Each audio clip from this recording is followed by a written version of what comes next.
29 अक्टूबर को प्रार्थना दिवस से पूर्व एक प्रेस कॉन्फ्रेंस का भी आयोजन किया गया, जहां मिशन द्वारा प्रिंट मीडिया और इलेक्ट्रॉनिक मीडिया के अनेकों प्रतिनिधियों को इनवाइट किया गया। इस कॉन्फ्रेंस में संत निरंकारी मिशन के सेक्रेटरी आदरणीय जोगेंद्र सुखेजा जी ने सभी को समागम की व्यवस्थाओं की जानकारी दी और अनेकों अधिकारियों ने अपने भाव व्यक्त किए। आप कहीं भी बाहर देखिए, अगर आपको जो बरसों बरस से आ रहे हैं वो भी देखें कि कोई ऐसी आपको सर्विसेज बाहर की नजर आ रही है। ये वॉलंटियर्स हैं, ये सेवा दल है, कभी देखिए सब बहुत अच्छे ओहदों पे भी हैं, पर इन्हें पता है कि हम साल भर प्रतीक्षा करते हैं इस मौके की।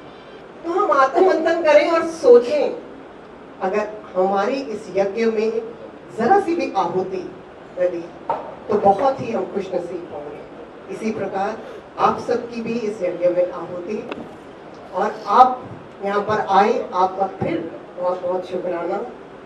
एक चित्र है, लेकिन उसको दिखाने के लिए स्क्रीन नहीं है, कागज़ नहीं है, तस्वीर नहीं है, कैसे दिखाएंगे?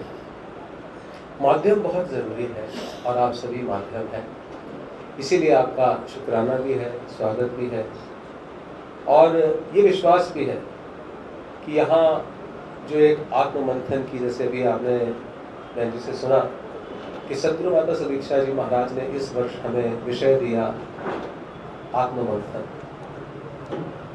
तो यहाँ जो एक आत्ममंथन का महायज्ञ हो रहा है, जो यहाँ पर एक खूबसूरत दिव्य दैवीय नज़ारा बना हुआ है, वो सारे संसार तक पहुँचाने का आप माध्यम सुंदर बनेंगे, बने हैं और बनेंगे, ये विश्वास है।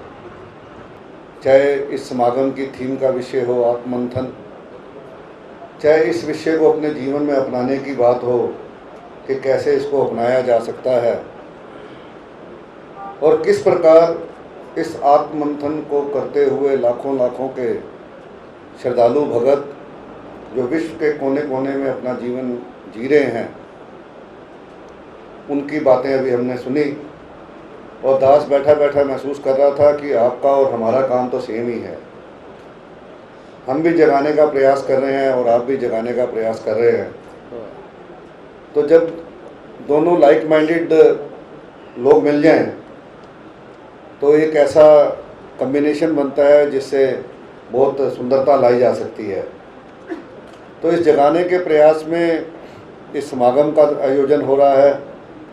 पिछले लगभग 2 महीने से इस व्यवस्थाओं में आप जैसे जिस भी सज्जन से मिलना हुआ, एक ही बात आप भी कह रहे हैं, बाकी सभी भी कह रहे हैं कि संत निरंकारी मिशन के जो सेवादार हैं, जो व्यवस्था ये करते हैं, ऐसी व्यवस्था विश्व में कोई और नहीं कर सकता। और अगर आपकी टेस्टिमनी लेंगे आप भी यही कहेंगे।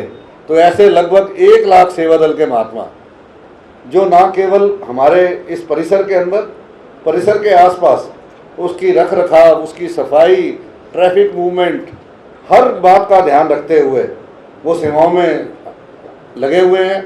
हजारों की संख्या में अभी से महात्मा आ चुके हैं और धीरे धीरे आ रहे हैं।